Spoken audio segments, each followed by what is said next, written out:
यारों से मिलने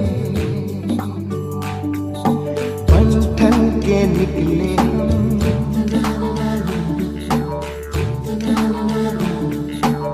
सवेरे सवेरे यारों से मिलने घर से दूर चले हम, रोके से ना रुके हम, मर्जी से चले हम, बादल सा गरजे हम, सावन सा बरसे हम, सूरज सा चमके हम, स्कूल चले हम, स्कूल चले हम।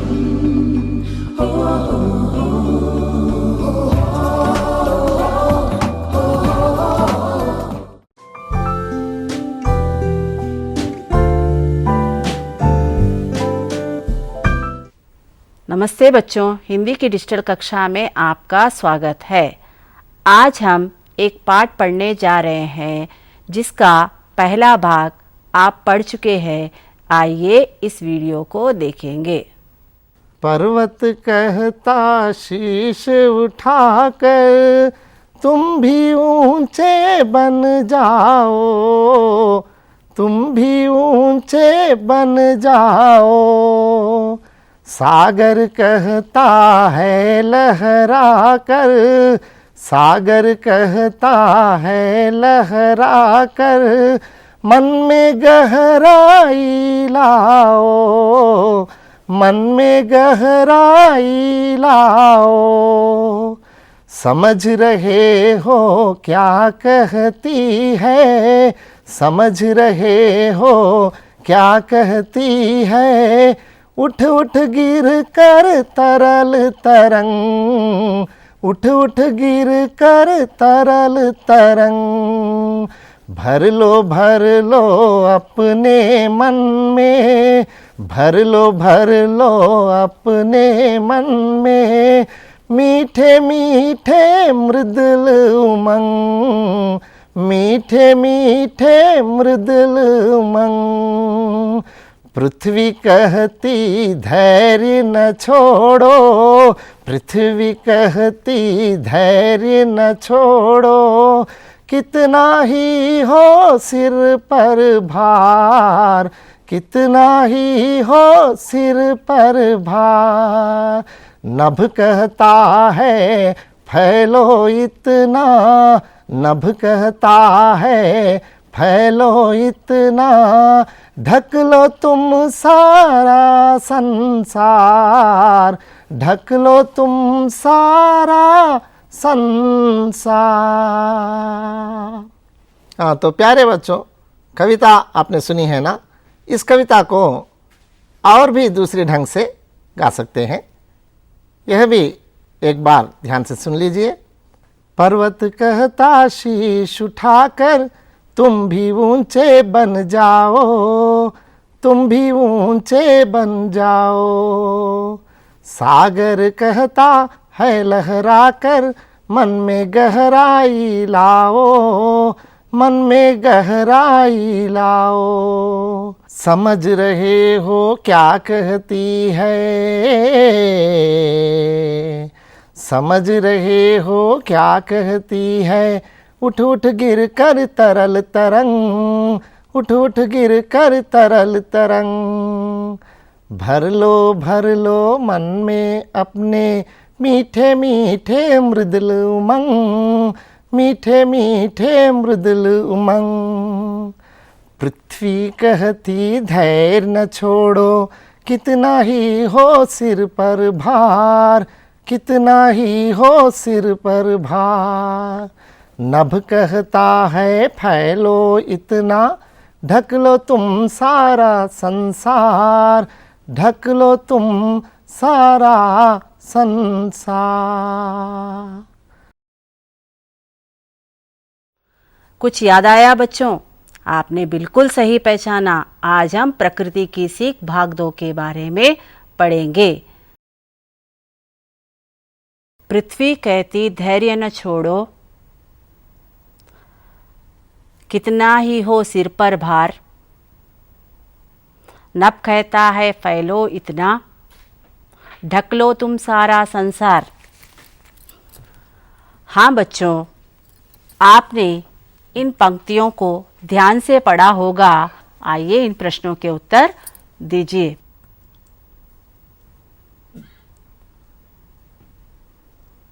पर्वत हमें क्या सीख देते हैं? विपत्तियों का सामना हमें कैसे करना चाहिए? बिल्कुल सही पहचाना आपने। पर्वत हमें सिर उठाकर जीने की सीख देते हैं। विपत्तियों का सामना हमें धैर्य से करना चाहिए।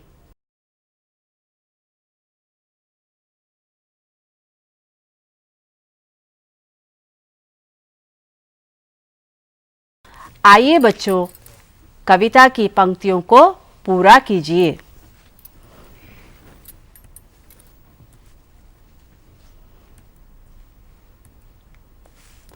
समझ रहे हो क्या कहती है? उठ उठ गिर गिर तरल तरंग, भर लो अपने मन में मीठे मीठे मृदुल उमंग। चलिए बच्चों, अब आगे बढ़ते हैं। इस अपठित पद्यांश को ध्यान से पढ़िए और इन प्रश्नों के उत्तर दीजिए।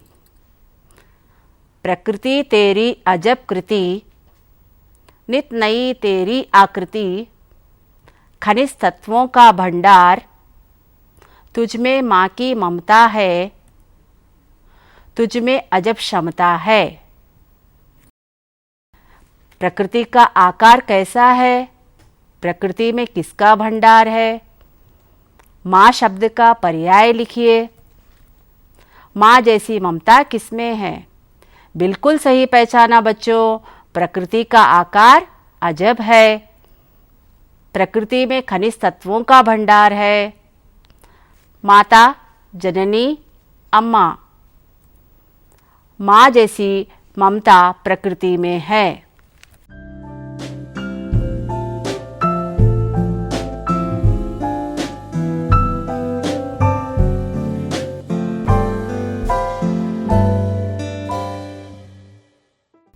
चलिए बच्चों, एक बार पुनः हम कविता के पंक्तियों को और उसके भावार्थ को देखेंगे।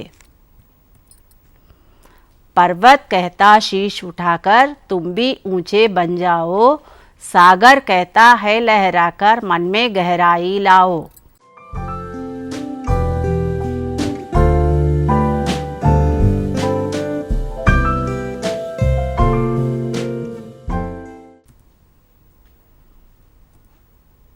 समझ रहे हो क्या कहती है? उठ उठ गिर गिर तरल तरंग, भर लो अपने मन में मीठे मीठे मृदुल उमंग।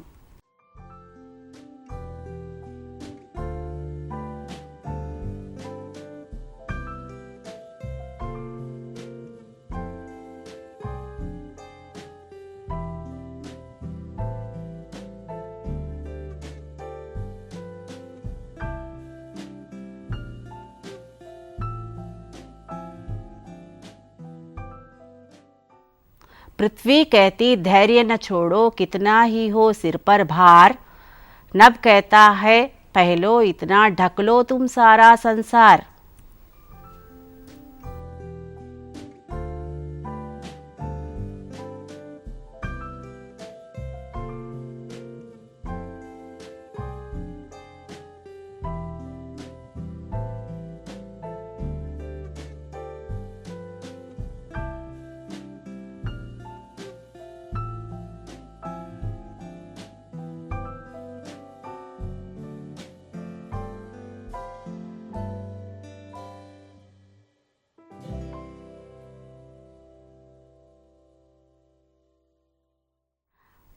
नीचे दी गई पंक्तियों के आधार पर हम छोटी सी कविता लिखने का प्रयास करेंगे। प्रकृति हमारी कितनी न्यारी, सबसे अलग और सबसे न्यारी, देती है वह सबको सीख, समझे जो उसे नज़दीक। आइए और कुछ शब्दों के साथ में इस कविता को बढ़ाइए।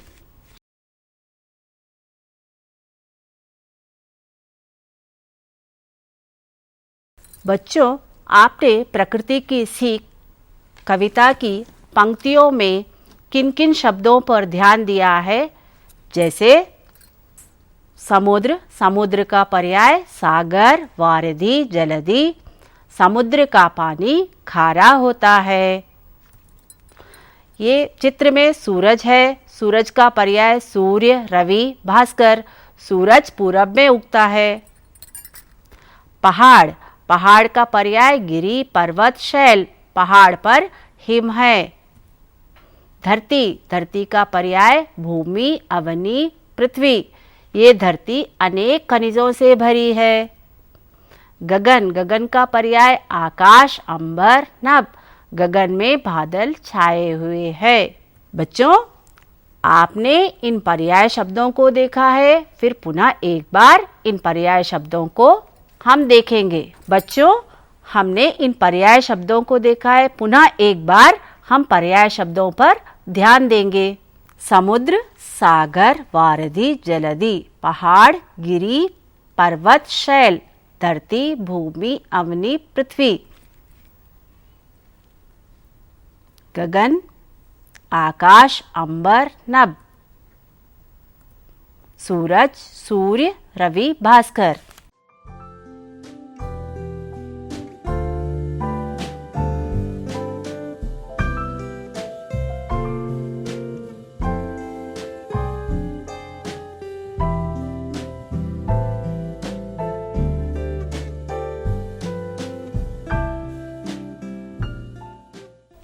बच्चों, आज हमने इन शब्दों से शब्दों के पर्याय व वाक्य प्रयोग को देखा है। ऐसे ही और शब्दों को ढूंढने का प्रयास करें।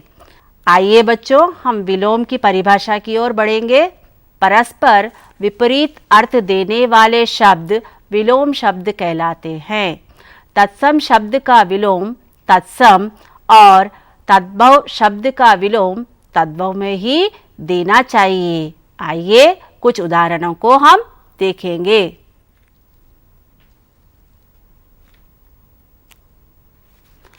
आज्ञा, अवज्ञा।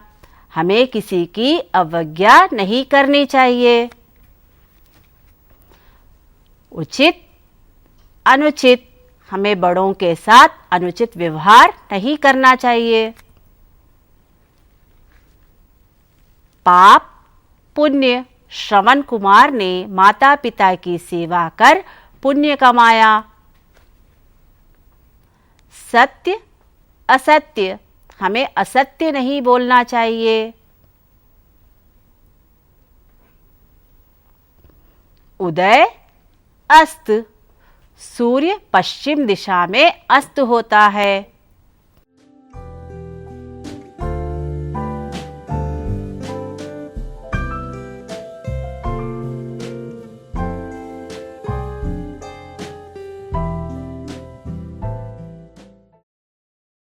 चलिए बच्चों, हम आगे भाववाचक संज्ञा की ओर बढ़ते हैं। उसकी परिभाषा की ओर देखेंगे। जो संज्ञा शब्द किसी गुण, धर्म, स्वभाव, दोष, भाव, दशा, अवस्था आदि का बोध कराते हैं, उन्हें हम भाववाचक संज्ञा कहते हैं। इसका उदाहरण देखेंगे। सदा ईमानदारी से काम करो। इसके और भी उदाहरण की ओर हम बढ़ेंगे।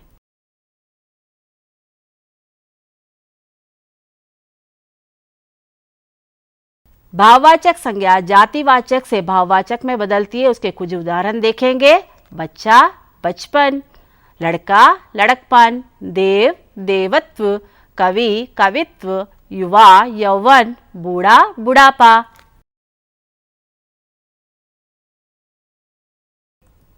आगे हम विशेषण शब्दों से भाववाचक संज्ञा को देखेंगे। बच्चों, हम भाववाचक संज्ञा विशेषण से भी देखेंगे। गरीब, गरीबी। अच्छा, अच्छाई। अमर, अमरता। गरम, गर्मी।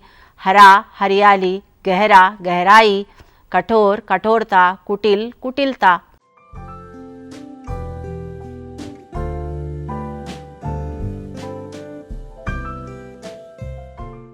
तो हम क्रिया के भी कुछ उदाहरण देखेंगे, जिसमें मिलना, मिलना से भाववाचक संज्ञा मेल होगा। हारना से हार होगा। उतरना से उतराई होगा।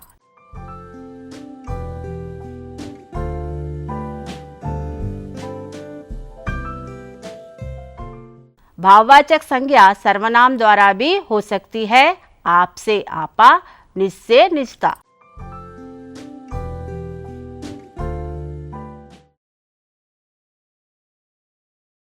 चलिए बच्चों, आगे हम प्रत्यय की ओर बढ़ेंगे।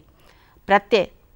नीति में इक प्रत्यय जोड़ने से नैतिक विशेषण बनता है। नैतिक के साथ ता जोड़ने से नैतिकता भाववाचक संज्ञा बनती है। इसके कुछ उदाहरण हम देखेंगे।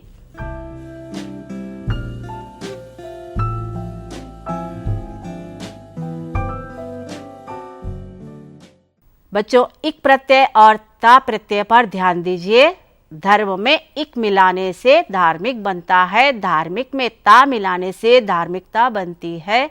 नगर में इक मिलाने से नागरिक और नागरिक में ता मिलाने से नागरिकता बनती है। लोक में इक मिलाने से लौकिक, लौकिक में ता मिलाने से लौकिकता। दर्शन में इक मिलाने से दार्शनिक, दार्शनिक में ता मिलाने से दार्शनिकता बनती है। नीति में इक मिलाने से नैतिक, नैतिक में ता मिलाने से नैतिकता। बच्चों, आप और ऐसे कुछ उदाहरणों को और भी ढूंढने का प्रयास करें।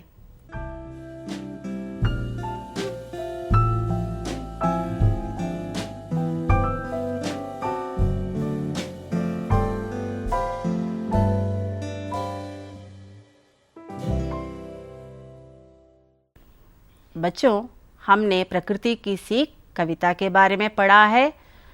तो आइए हम चर्चा के प्रश्नों की ओर बढ़ते हैं। इन प्रश्नों को ध्यान से देखिए और इनके उत्तर लिखने का प्रयास करें।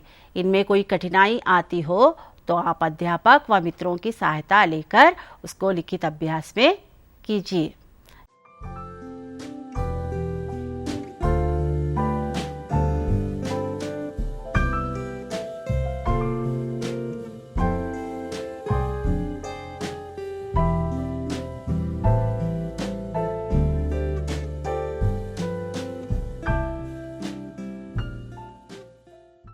बच्चों, आज हमने प्रकृति की सीख कविता को पढ़ा है व अभ्यास कार्यों को देखा है। हम अगली कक्षा में मिलेंगे। तब तक के लिए नमस्कार।